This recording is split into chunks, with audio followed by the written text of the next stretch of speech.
목사님 환영합니다. 오늘은 주님의 고난 속에 나타난 사랑이라는 제목으로 함께 말씀을 나누도록 하겠습니다. 한 구절 저희가 보았는데요. 하나님이 죄를 알지도 못하신 자로 우리를 대신하여 죄를 삼으신 것은 우리로 하여금 저희 안에서 하나님의 의가 되게 하려 하심이다. 그 말씀입니다. 그러니까 이제 사순절을 보내면서 주님의 이 고난 그리고 이 죽음을 묵상하면서 우리의 죄를 위해 고통당하신 그 예수 그리스도를 우리가 다시 한번 또 기억하고 또 이 우리 안에 혹시라도 이 죄의 문제를 해결하러 오신 예수님을 묵상할 때 우리는 혹시 이 죄를 사랑하는 것들이 있다면 오늘 성령의 역사 가운데 그 죄가 끊어지고 또 우리가 회개하는 그런 시간들이 있기를 바랍니다. 오늘 말씀을 통하여서 세 가지를 나누고자 하는데요. 하나는 예수님이 고난과 그 죽음이 우리에게 주시는 우리에게 나타난 영적 축복들은 무엇인가. 그리고 두 번째로는 믿음으로 살아간다는 것이 무엇을 또 의미할까. 이런 부분들. 예수를 믿는다는 것이요. 예수를 믿는다는 그 믿음이 살아간다는 것이 무엇을 의미하는가. 그리고 죄인을 위해 죽기까지 순종하신 그 예수님의 사랑이 얼마나 클까. 이 부분에 대해서 함께 나누고자 합니다. 예수님의 고난과 죽음이 우리에게 나타난 영적인 축복. 오늘 첫 번째 말씀에 보면 이 첫 앞에 부분을 보면 하나님이 죄를 알지도 못하신 자로 우리를 대신하여 죄를 삼으신 것은 이렇게 되어 있습니다. 예수님은 고난과 죽음을 당할 만한 그 죄가 예수님은 없으시죠. 주님의 죽음은 그래서 이 죽음은 자신에게 있었던 것이 아니라 바로 인간의 저와 여러분의 죄 때문이라는 것을 알 수 있습니다. 실로 예수님은 누구십니까? 그분은 하나님의 아들이시오, 또 구세주시오, 또 주가 되십니다. 그런데 이 하나님의 아들 예수 그리스도가 바로 우리의 죄를 위하여 고난과 죽음을 당하신 것입니다. 예수님은 그럼에도 불구하고 하나님의 아들이심에도 불구하고 채찍도 맞으시고 또 가시관도 쓰시고 또 양손과 그리고 발에 또 못도 박히시고 피를 흘리시고 조롱도 받으시고 멸시도 받으셨습니다. 이렇게 하신 그 이유가 예수님의 본인의 죄 때문이 아니라 바로 나의 죄 때문이라는 것입니다. 그래서 예수님은 우리 이 죄 때문에 고난당하시고 조롱도 당하시고 죽음을 당하셨습니다. 하나님의 아들 예수님이 고난과 그 십자가의 죽으심으로 우리에게 벌어진 일이 이사야서 53장에 보니까 4절과 5절에 보면 그는 실로 우리의 질고를 지시고 우리의 슬픔을 당하였거늘 우리는 생각하기를 그는 징벌을 받아 하나님께 맞으며 고난을 당한다 하노라. 그리고 5절에 그가 찔림은 우리의 허물 때문이요 그가 상함은 우리의 죄악 때문이라. 그가 징계를 받음으로 우리는 평화를 누리고 그가 채찍에 맞음으로 우리는 나음을 받았도다. 이렇게 얘기했습니다.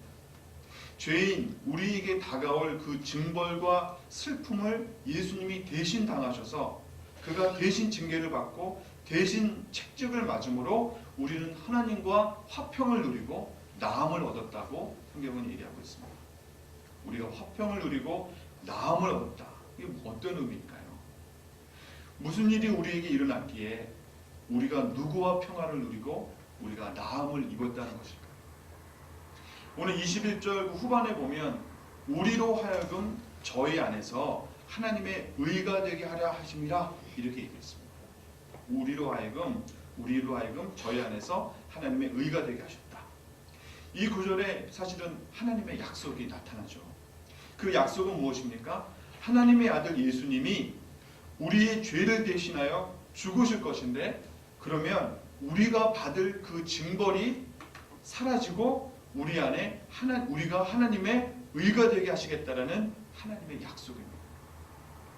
이것은 하나님이 우리를 어떻게 구원하시겠다고 한 하나님의 방법이죠. 하나님의 약속인 겁니다. 그러므로 이 하나님의 약속을 받아들이는 자, 이 약속을 믿는 자는 하나님의 약속대로 죄의 징벌이 아닌 하나님의 그 의가 우리에게 나타나실 것입니다. 그리고 여기에 이제 우리의 평화가 있는 것입니다. 예전에 지금은 이제 전도사님이 되셨는데 예전에 이분이 이제 한 간증을 한 일도 있습니다. 간증 내용이 어떤 거냐면 자신이 젊었을 때 그러니까 예수 믿기 전이죠. 10개라는 영화를 이제 방송에서 TV에서 본 거예요. 예전에 10개라는 영화를 이제 TV에서 이렇게 해줬는데 그 10계명이란 영화를 보고 자신이 이 하나님, 저 10개에 대한 것들이 너무 마음에 이렇게 다가왔대요. 근데 교회는 다니진 않았는데요. 그 10계명을 지키면서 바로 그 10계명을 주신 그 하나님을 내가 따르며 살아야겠다는 마음이 들은 거예요. 그런데 시간이 지날수록 이 10개 안에서 점점 마음이 어려워지는 거예요. 나중에는 내가 이 심판을 어떻게 벗어날고 내가 이 하루하루 이 나의 삶 속에 하나님이 임할 그 징벌이 있다고 생각을 하니까 점점 이제 두려움이 커져갔다가 살아갈수록 자신의 죄가 자꾸 드러나는데 이 죄를 해결할 수 있고 이 죄를 이길 수 없다라는 그 좌절감이 점점 찾아왔던 거죠. 그리고 징벌에 대한 두려움이 삶이 두렵더래요. 그런데 재미난 것은 이분이 교회를 못 가고 주일날도 사람들이 교회에 이렇게 들어가는 것만 보고 그게 부럽다고만 생각을 했대요. 정작 자신은 갈 수 없는 곳이라고 생각을 했다는 거예요. 죄가 있으니까요. 그런데 어느 날 이웃에서 한 분이 우리 교회 좀 와봐 이렇게 얘기했대요. 근데 이분이 그분 얘기를 듣고 자기가 탁 한 얘기가 나도 가도 돼요? 이렇게 얘기했대요. 교회는 아무나 가도 되는 겁니까? 이렇게 물었다는 거예요. 그리고 이제 이분이 교회에 이제 와서 예수님이 내가 받을 그 징벌을 그 죄의 문제를 해결해 주셨다. 대신 죽으셨다라는 그 복음에 본인이 얼마나 기쁘고 그리고 또 울고 그리고 그 하나님이 그렇게 두려웠는데 징벌받을 주실 하나님을 두려워했는데 그분이 나의 아버지가 되어서 그분과 평화를 누리며 살아간다는 것이 얼마나 감사한지 모른다. 그랬던 간증이 기억이 납니다. 이 전도사님이 하신 것은 무엇입니까? 하나님이 내가 너를 죄에서 구원하겠다 한 그 방법, 예수를 통한 그 방법, 그것을 들었고 그 약속을 이제 깨달았을 때 마음에 받아들이고 그 약속을 믿었음으로 인하여서 하나님의 구원의 능력이, 구원의 은혜가 그분에게 이제 임했다라는 것을 알 수 있습니다. 우리가 말하는 이 믿음으로 구원을 받아 하나님의 의가 나타난다는 말은 그러니까요, 오늘날 믿는 자에게 실질적으로 실제로 존재하는 임하는 하나님의 구원의 능력인 거죠. 그러니까 구원을 받은 이후에도 오늘날 나에게 역사하시는 그 승리와 하나님의 능력이, 그 영적인 축복이 오늘날 나에게 임한다는 사실입니다. 그러니까 믿음으로 살아간다는 것이, 예수 그리스도를 믿음으로 살아간다는 것이 바로 이 예수님께서 이 땅에 오셔서 하신 그 승리, 그 은혜, 그 예수와 내가 오늘 함께 동행하며 살아간다는 것을 의미하는 것입니다. 그러니까 예수 믿는다는 것이 그냥 어떤 관념이나 어떤 새로운 어떤 세계관 아니면 철학을 내가 이렇게 살아야지라고 선택하며 살아가는 것이 아니라, 살아계신 하나님이 죄인을 구원하기 위해서 2000년 전에 예수님을 통해서 하신 그 일, 그 역사가 지금 오늘날 나에게 임하고 있다. 그 안에 내가 지금 살아가고 있다. 그 구원의 능력과 구원의 그 승리가 내 안에 임하고 지금 나에게 워킹하고 있다. 이것을 내가 고백하며 살아가는 것입니다. 예수님의 십자가의 죽으심과 그 부활의 일로 이루신 그 놀라운 승리, 그 능력, 그 회복, 그리고 그 축복, 징벌이 사라지고 오히려 하나님의 의가 나 안에 나타난 일들, 그게 지금 우리에게 이제 임하고 있다. 그래서 구원의 이 능력이요, 날마다 우리에게 임하는 것입니다. 자, 이 구원의 능력을 날마다 임하는 것, 이것이 우리가 믿음으로, 예수를 믿음으로 살아간다는 의미입니다. 로마서 1장 17절에 보니까 복음에는 하나님의 의가 나타나서 믿음으로 믿음에 이르게 하나니 기록된 바 오직 의인은 믿음으로 말미암아 살리람과 같으니라 라고 얘기했습니다. 십자가에서의 그 승리, 죄와 죽음과 사단의 권세가 깨진 그 승리가 오늘 저희 여러분에게도 오늘 우리에게 임하고 있습니다. 우리가 이제 그 은혜 아래 살아가고 있고요. 하나님의 나라 안에서 하나님의 통치 속에 지금 우리가 오늘 살아가고 있습니다. 성령의 내재하심이 우리 안에 임하였고요. 이 예수 그리스도를 증거하시는 성령님, 그리고 하나님의 자녀됨을 증거하시는 그 성령님의 역사가 오늘 우리에게 있는 것입니다. 하나님의 자녀, 그리고 천국 시민된 자로, 하나님의 택한 백성으로, 어두운 데서 기이한 빛으로 불러내신 하나님의 그 은혜, 그 섭리, 그것이 오늘 저와 여러분에게 임하고 있다는 사실입니다. 그래서 믿음으로 구원을 받고요. 그래서 믿음으로 이 놀라운 영적 축복을 우리가 누리고 살아가는 것입니다. 그러므로 우리가 예수를 믿음으로 살아간다는 것은 어떤 세계관이나 철학을 가지고 선택하여 살아가는 것과는 다릅니다. 믿음으로 산다는 것은 사실은 매일매일 예수님께 나를 드리는 것을 의미합니다. 나를 드리는 것을 의미합니다. 주님과 동행하는 것을 의미합니다. 이 땅에서 나의 죄의 문제, 그리고 이 죄에 주는 징벌, 어둠, 죽음의 권세, 사단의 권세, 무기력했던 이 죄의 종되었던 자를 살리기 위한, 그리고 놀라운 하나님의 그 의가 드러나기 위한 하나님의 자녀가 되고 하나님의 기업이 되게 하려 하신 그 예수님, 하나님의 아들 되신 그 예수님이 오늘 순간순간 나의 믿음 속에 고백되어집니다. 순간순간 나를 그분께 내어드리는 겁니다. 나를 찾아오신 그 하나님, 나를 만나주신 그 예수님, 그분께 나를 다시 고백하는 일, 이것이 예수를 믿음으로 살아간다는 의미입니다. 매일매일 믿음으로 산다라는 것, 예수님께 나를 드린다고 했는데요. 이 말은 또 다르게 얘기해보면 이 예수님과 함께 동행하는 것을 의미하죠. 예수님과 동행하는 데 있어서 나와 동행하는 분이 어떤 분인가? 어떤 분인가? 엄연한 사실이 존재했었는데요. 우리가 죄인이었다. 어느 찬송가의 가사에 보면 우리가 벌레보다 못한 자요, 또 심지어는 하나님과 원수되었던 자였는데, 우리 그런 자였는데 예수님은 전능하신 하나님이시요 그리스도였습니다. 그러니까 사실은 둘이 같이 동행할 수 없는 존재였죠. 그런데 내가 뭐라고 이 예수님이 온갖 고난과 죽음을 당하셔야 했는가에 대한 부분입니다. 내가 그럴 만한 가치가 있는 사람인가? 내가 누구간데 벌레만도 못한 하나님과 원수된, 징벌받을 수밖에 없는 영원한 심판 속에 들어갈 수밖에 없는 나 같은 사람을 예수님이 내가 뭐라고 그분이 나를 위하여 고난과 죽음을 당하셔야 합니다. 나의 가치는 어디서 온가? 내가 세상에서 좀 더 특별한 사람이기 때문에 그럴까? 내가 어떤 신분과 세상이 특별하기 때문에 그럴까? 아니면 하나님이 나를 특별하게 쓰시려고 이렇게 나를 만나주십니까? 아닙니다.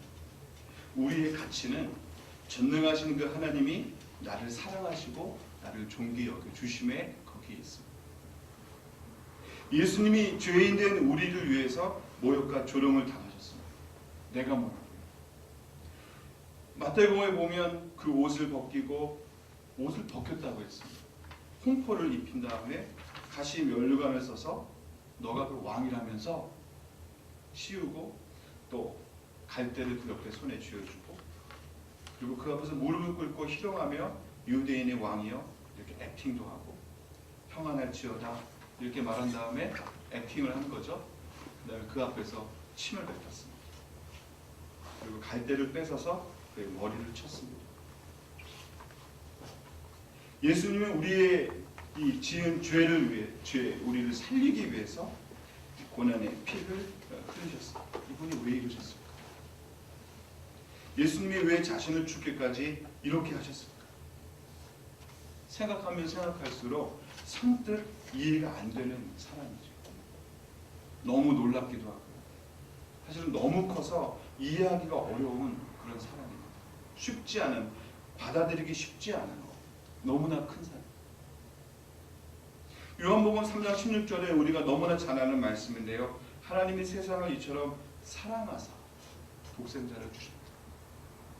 그를 믿는 자마다 멸망치 않고 영생을 얻게 하려 하십니다. 하나님이 우리를 사랑하셨습니다. 예수님의 사랑은 사실 곳곳에 표현되는데요.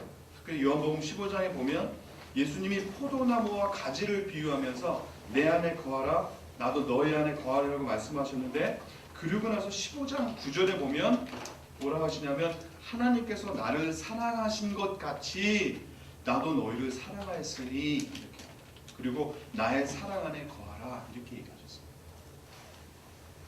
예수님이 우리를 사랑하셨고 그 사랑 안에 우리에게 머물기를 원하셨습니다.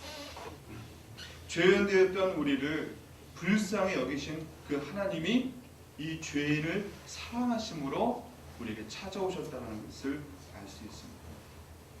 예수님이 조롱과 모욕을 당하신 일, 그리고 우리 인간이 느끼는 그런 채찍에 그리고 못 박힘의 그 고통, 그리고 그 죽음을 당하신 일, 바로 죄인된 나를 위하여 나를 사랑하시어 대신 징벌을 받으시고, 그리고 오히려 우리가 하나님의 의가 되게 하셨습니다.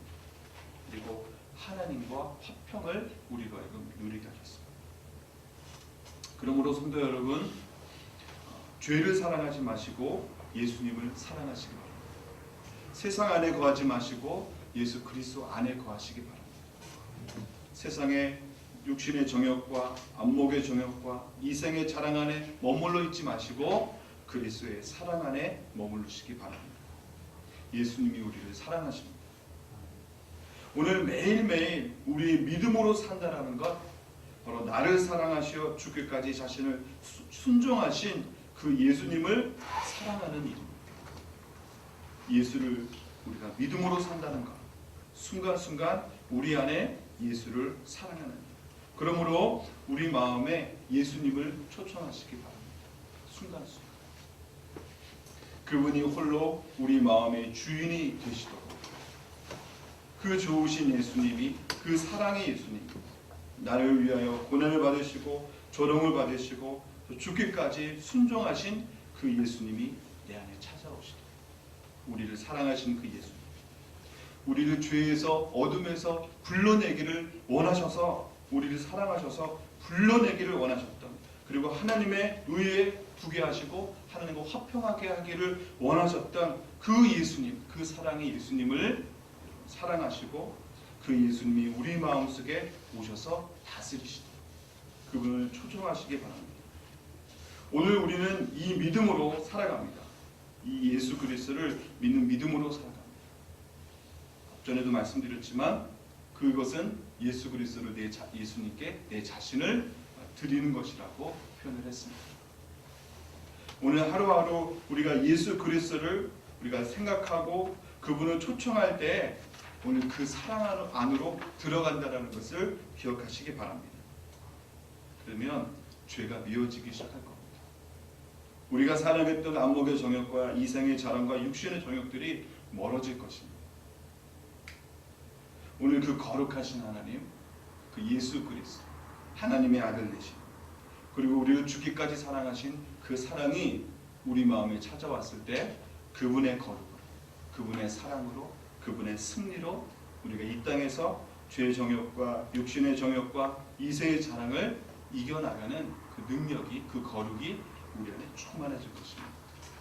사순절을 맞이하여서 오늘 이 예수 그리스도를 고백할 때 행여라도 우리 안에 머물러 있었던 그 죄의 문제가, 그리고 죄의 영향력들이, 그리고 우리가 사랑했던 그 죄의 일들이 오늘 끊어지고 예수 그리스도의 그 다스리심, 그 선하심, 그 사랑, 그 승리, 그의 거룩이 우리의 삶 가운데 충만하여서 예수 그리스도와 동행하며 살아가는 은혜가 저와 여러분에게 일어나기를 기도합니다.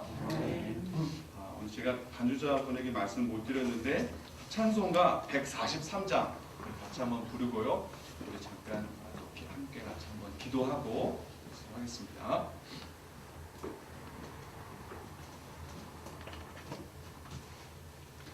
찬송가 143장입니다.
몇 가지 기도 제목을 나누고 함께 기도하기를 원합니다. 예수 그리스도께서 우리를 사랑하심으로 이 죄인을 나 같은 죄인을 사랑하심으로